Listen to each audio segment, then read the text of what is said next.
On this episode of RevTalks, we're joined by David Swisher, founder and CEO of Protego Cybersecurity. How you doing today, David? I'm doing amazing. Thank you. How about yourself? Awesome. I'm doing great. So thank you so much for being here. And can you give us a high-level overview of Protego and what you guys do?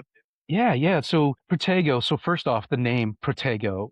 Protego is rooted in Latin and it translates to protector. That's how my team shows up. What is my team? What I've done is I brought together the chief information security officer, the executive level of security. I'm bringing seasoned CISOs to the mid-cap businesses on a fractional basis. So when I say mid-cap businesses, it's those smaller businesses that aren't quite enterprise. They can't afford a major executive, but they sure could afford a skilled executive on a fractional basis. And that's what Protego does. Awesome. Yeah. So it sounds like you have already seasoned CISOs that work for you, and you're kind of bringing them to companies that need help with security and cybersecurity. You got it. You got it. That's Awesome. exactly it. Perfect. So you spent 30 years inside IT and security leadership, most recently as a CISO. So what made you go and start your own firm 11 months ago? Great question. So, I hit a point in my career where just being a CISO, it's extremely stressful job. It's a very, very stressful job. And it just got to a point where, so you know what, there's a better way to bring security to mid-cap businesses, or even small businesses that doesn't have to wear that CISO out on a human level. And that's why I started thinking, well, what if we did this in a way that I could bring fractional time? So an individual doesn't have to be so, under that weight of carrying the security for an overall organization. And I started playing with that idea. And one idea turned into two ideas and four ideas. And then next thing you know, I had a business. It started as just kind of a side thing, just to try to test this out. And wow, all of a sudden getting CISOs put into work, and it just grew from there. It wasn't Awesome. like a significant instant that kicked this all off. It was just something I've always wanted to do. Interesting. Yeah. So, I mean, it sounds kind of like to me that you experienced being a CISO and had a lot of time commitment and very strict requirements of you while you were in the position. So you're kind of helping both sides, both the employee and both the company, and while simultaneously providing a very good service. So for the employee, you're kind of helping them be on the fractional side so that they don't go through the huge time commitment and potential stress that you were put through when you were a CISO. Whereas the client as well is getting a benefit because these people are very seasoned and trained, and you understand the business front to end to give them a great cybersecurity consultant as well as a experience. You got it. The CISOs that are coming to the table, they had to figure out post an audit, post a breach, post an incident. How do we operationalize? How do we make sure that this audit that we just went through for just to pick one SOC 2 type 2, how do you operationalize that after the auditors leave, right? And that's where the rubber hits the road. A lot of organizations, they'll go through their process, they'll go get an auditor, they'll go achieve a certification or a compliance with some framework, and then it sits because there's nobody there to operationalize it afterwards, right? So all these businesses, they throw so much money just to check a box, and then it just sits and rots. Where the team that I brought together, they know how to do it after the fact. They know how to continue to grow it and cultivate it. And yeah, that's a huge win for both the client that we service and also the CISO themselves, right? Because they get enough of newer things, new environments that keeps things fresh for them. Awesome. Yeah, that transitions directly into my next question, which is you said the fractional model means you do the climb with the client, not for them. So, Right. what does a CISO actually do that an MSP or a consultant doesn't? That's a great question. So number one is let's talk about the MSSP and nothing against anybody in the security space. First of all, the way that I come to security and the way that I'm building Protego is that we are all working together to thwart the bad people. We're not competing against MSSPs. I'm not competing against other fractional system businesses. Not at all.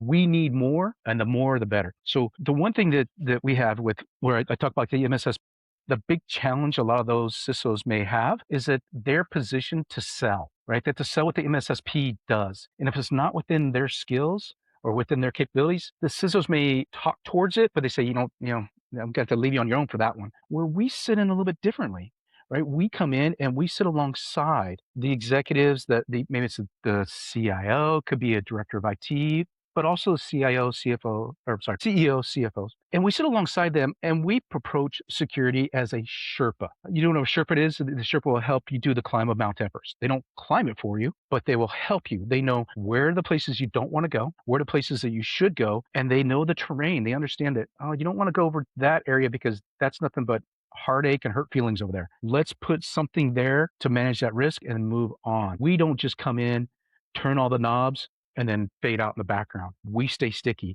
We help to continue that security posture, not only for where they are today, but where they're headed for tomorrow. Awesome. Yeah, so it sounds like you really have some seasoned CISOs working with you currently.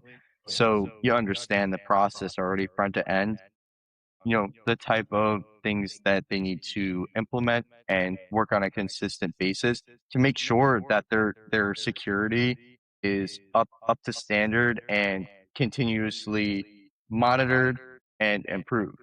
Correct. Correct. And so here's one other thing too. I want to edge in there really quick is that when we show up, we don't show up looking to say, okay, well, how much technology can we push into your environment? The way our team shows up is first we start at the human being. The human being is what's being compromised. The technology is the means. The human is what's being, this is what's being violated by these hackers, by phishing emails or links or whatever the case may be. So there's technology that needs to be in place, but we start at the human being. We start with, let's talk about the culture. Let's talk about what does it mean to be a security-minded organization. It's not a major thing to do, although change in a culture is a major thing. So we start there. We start with the people. We talk about data. Where is your data? What's important about it? Then we get to the processes, and then we bring the right technology in to help do that technology element, that shell, if you will, as opposed to building a shell and then redesign your processes and then teach your people. That creates too much friction. And human beings, as we are, we reach friction. What do? We work around it. What are we doing here? Right? So makes sense. Awesome. Yeah, for sure. So it kind of sounds like you're working hand in hand with these small and mid-sized companies with their existing setups and the people that work in their companies to kind of adapt a solution around what they're already doing and implement something that makes sense and that everybody will be able to learn and implement. That's correct. That's correct. Again, it's, well, a couple of things. One is we address it from a risk to the business. So we always tie everything back to the business objectives and what are you trying to accomplish as a business? And how do we design a security posture that makes sense for your business? What may make sense for you may not make sense for me, right? Because we just have different businesses, different requirements, and so on. But yes, we look at it as not a one and done. We don't come in and just, oh, okay, you're compliant with SOC 2 Type 2. Although that's where a lot of the work comes in. It starts there, and then we grow our way into being the embedded CISO, and that's how a natural progression of these engagements go in most cases. Awesome. Yeah. So your buyers are small and mid-sized businesses that can't afford a full-time CISO. So what's the security gap that you see over and over with those type of companies? Well, the number one thing that I find every single conversation with every CEO, with every CIO, if there's one sitting there, is we're investing heavily in the security of our organization. Okay, tell me what that is. Well, we bought these firewalls, this DLP, this IAM, it's all tool centric, right?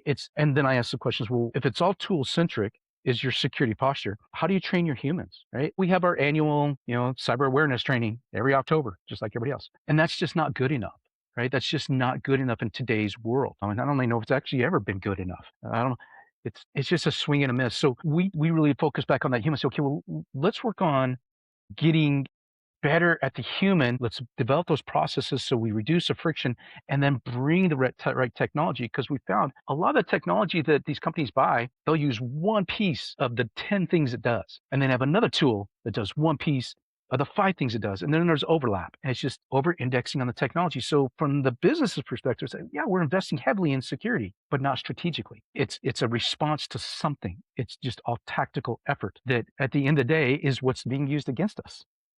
Yeah, for sure. Yeah, it definitely makes sense.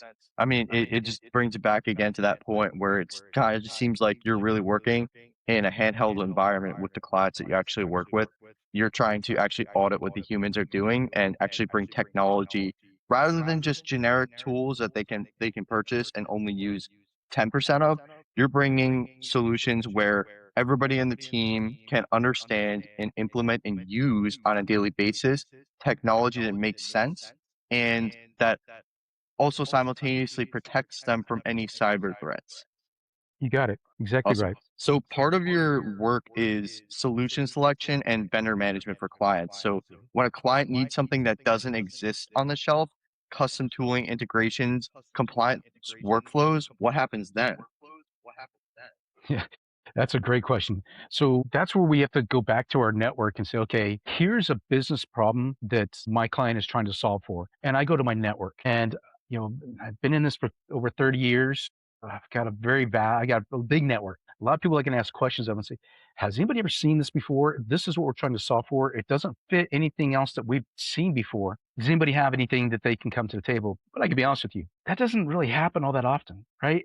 The key thing for security is keep it simple. As you get more customized, you get more of that, the complexity increases. And complexity is the hiding spots for any hacker, right? So we advise businesses to say that they've got something very, very specific to what they need to do. First, we try to find something that gets us as close as we can, and then go out to the network and say, okay, I need to solve for this piece right here. Anybody got anything?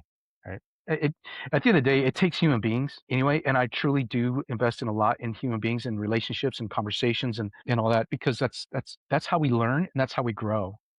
Right? So yeah, it's we haven't had very many of those, and because we try to keep it as simple as we possibly can. Yeah, for sure. Definitely makes sense. So, I mean, it seems like you're trying to keep the cybersecurity needs of companies very specific and simple.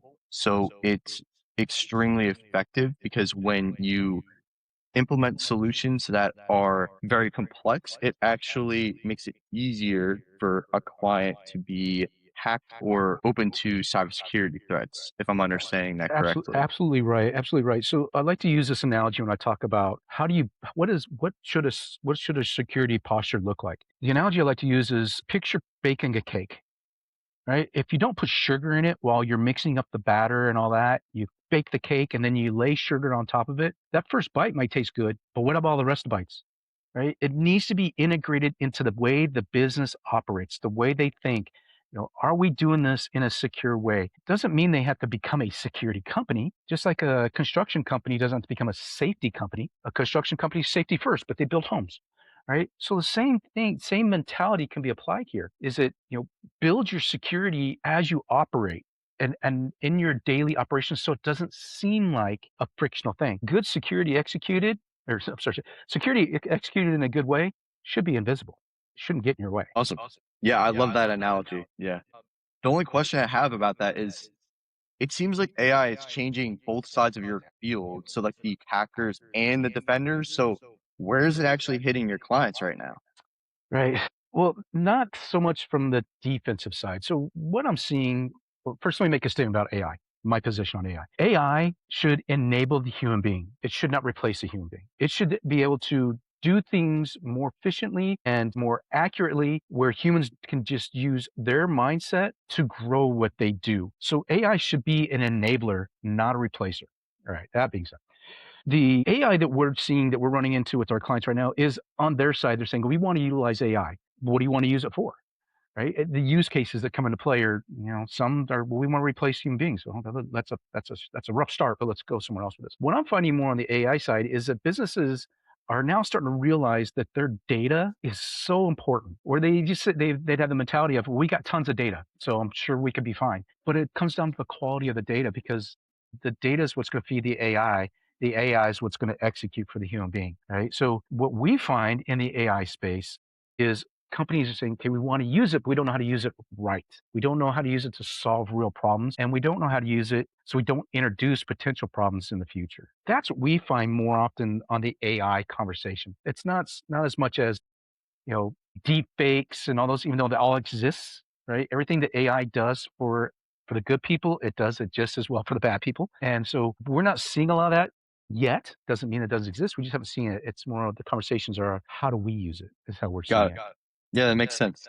So, I mean, it seems like you're figuring out and helping clients understand where AI can actually be implemented in these type of scenarios.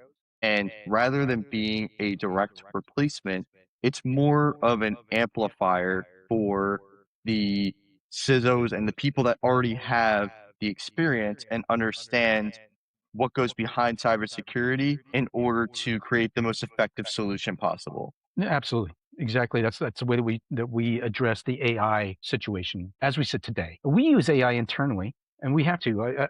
I'm a solopreneur, right? So I use AI. I use it a lot, just to help test ideas and help to formulate things, help to create contracts. Those all the things that amplify what I do, but it does not replace me. Awesome. So, David, what does the rest of 2026 look like for Protego? So 2026 is my building year. So I use a lot of sports analogies. I'm building for a championship season next season for 2027. Protego's been around for over 2 years.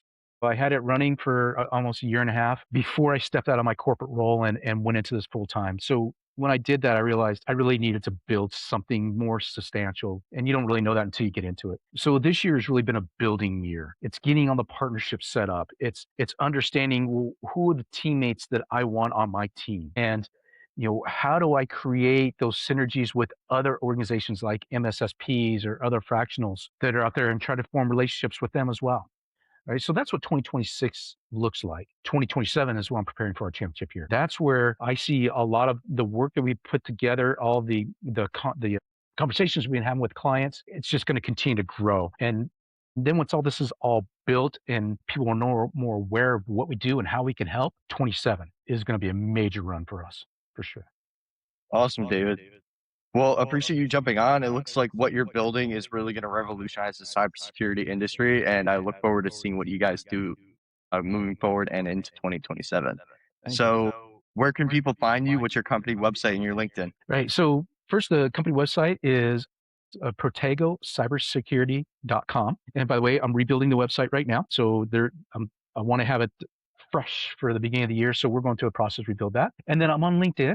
Also, Protego Cybersecurity.com is on the LinkedIn, as well as Protego Cybersecurity LLC is on LinkedIn. And then you can find myself, David Swisher, on LinkedIn as well. Awesome. Perfect, David. Thank you for joining us on RevTalks today, and hope you have a great rest of your day. Thank you very much. Appreciate your time. Of course.